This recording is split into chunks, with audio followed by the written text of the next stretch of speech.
Selamat sore sahabat semanggi, kembali lagi dengan kami dari PT Solusi Kantor Indonesia divisi FAT akan membahas tentang buku dari Shimon Plus yang berjudul How to be a Great Manager. Ya teman-teman ya, lagi kita kembali lagi. Nah pada saat ini kita akan bahas tentang peranan penting seorang manajer. Nah bagi teman-teman yang pernah jadi manajer bisa nih ya menjelaskan apa sih peranan penting bagi seorang manajer itu, seperti apa sih perilaku manajer itu ya kan, terus gaya kepemimpinan yang seperti apa seorang manajer tersebut ya. Di dalam buku ini teman-teman juga membahas tentang keterampilan apa yang perlu dilakukan bagi seorang manajer ya.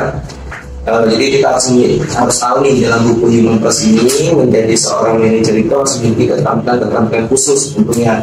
Namun ini bisa dapat kita fokus ya keterampilan tentunya. Kemudian di dalam buku ini kita harus mengetahui soft skill apa saja yang harus dimiliki dari seorang manajer ya.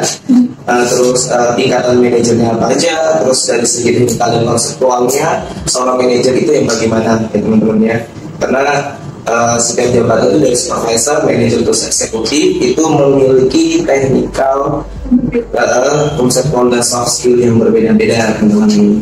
Nah, oke. Sebelum kita memulainya teman-teman, dari buku ini peranan manajer dalam sebuah organisasi itu kan sangat penting ya. Dalam buku ini bisa nggak sih teman-teman menjelaskan sedikit banyak terkait peran penting seorang manajer dari buku Human Plus ini? Peran penting manajer sangat penting dalam memastikan keberhasilan perusahaan, karena mereka bertanggung jawab atas tugas-tugas kunci seperti merencanakan, mengorganisasi, mengarahkan, dan mengendalikan aktivitas perusahaan. Terus manajer juga harus memastikan sumber daya perusahaan digunakan dengan efektif dan orang-orang yang bekerja di dalam perusahaan memiliki peran dan tanggung jawab yang jelas. Oke, siap. Mungkin dari Mbak Sekti, bagaimana kalau menurut Mbak Sekti? Menurut saya, orang manajer itu mampu menentukan kesuksesan sebuah perusahaan, kegagalan operasional perusahaan, organisasi dalam mengendalikan 90% sumber dayanya. Jadi, orang manajer ini dapat menentukan kemana arahnya perusahaan itu. Ya, mungkin menurut Pak Sofin? Kalau menurut saya pribadi ya, peran seorang manajer itu memiliki tanggung jawab guna untuk mengambil keputusan agar keputusan tersebut itu berdampak untuk jangka panjang atau jangka pendeknya. Oke. Juga itu dalam dia menentukan keputusan. Oke, siap. Baik, terima kasih banyak dari ketiga pendapat dari teman-teman. Semuanya benar semua ya. Jadi salah satunya ujung-ujungnya adalah memberi keputusan, sekali memanfaatkan sumber daya 90% dari perusahaan itu bisakah dibuat sesuai dengan positif ya, atau memang dibuat negatif. Jadi seorang manajer itu sangat penting di dalam sebuah perusahaan. Nah, oke. Di dalam 3 soft skill tersebut ya, kita harus tahu ya dari soft skill itu, soft skillnya seperti apa, yang teknis ya kan, teknis itu kan praktek. Jadi seorang manajer itu seharusnya dia harus bisa teknisi terlebih dahulu, baru bisa menuju ke bagian konseptual dan soft skill yang harus dimiliki. Nah, kalau saya tanya nih peran penting dari seorang manajer ya, apa sih point of view dari seorang manajer terhadap suatu perusahaan? Nah, teman-teman ini buat uang saku teman-teman nanti kelak, karena teman-temannya adalah semuanya adalah calon pimpinan suatu saat nanti. Cuma bagaimana caranya teman-teman bisa memanfaatkan kondisi dan kemampuan skill, soft skill teman-teman ya. Oke. Apa sih point of view-nya dari peran penting dari seorang manajer itu? Menurut saya itu lebih ke mengambil rencana dan melaksanakan rencana manajemen juga. Terus juga ini lebih kita menjelaskan untuk perannya yang di manajer ini ya. Jadi dia terjun di lapangan dan rencanakan yang memang sudah menjadi rencana manajemen.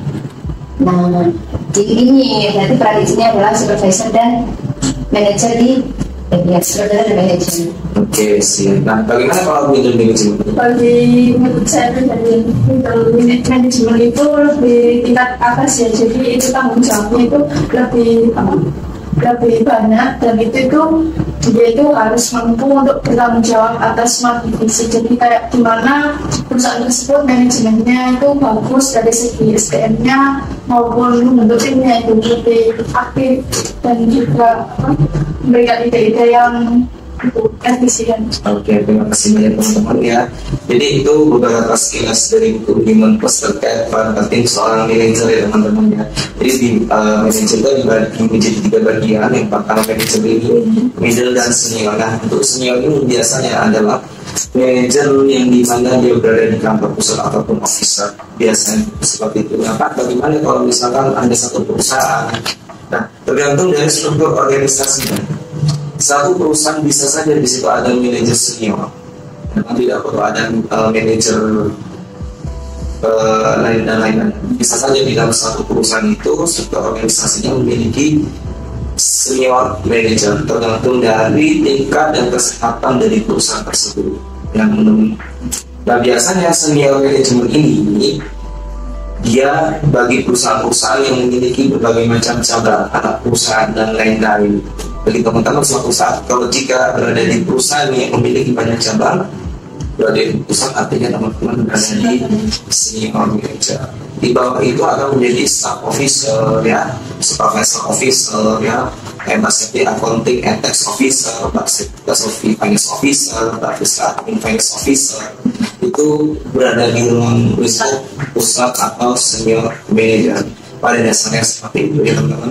Oke, itu saja bagi sahabat Semanggi terkait how to be a great manager, peran penting sebagai orang manager dalam bukunya yang menjelaskan sangat menarik sekali kalau dari manajer ini, terus manajer middle manajemen dan senior manager, dan pandangan-pandangan seorang manajer itu harus bagaimana ke depannya. Semoga bermanfaat buat teman-teman. Bagi teman-teman yang ingin menjadi seorang manajer, harap bisa belajar terkait leadership ke depannya. Terima kasih. Dadah.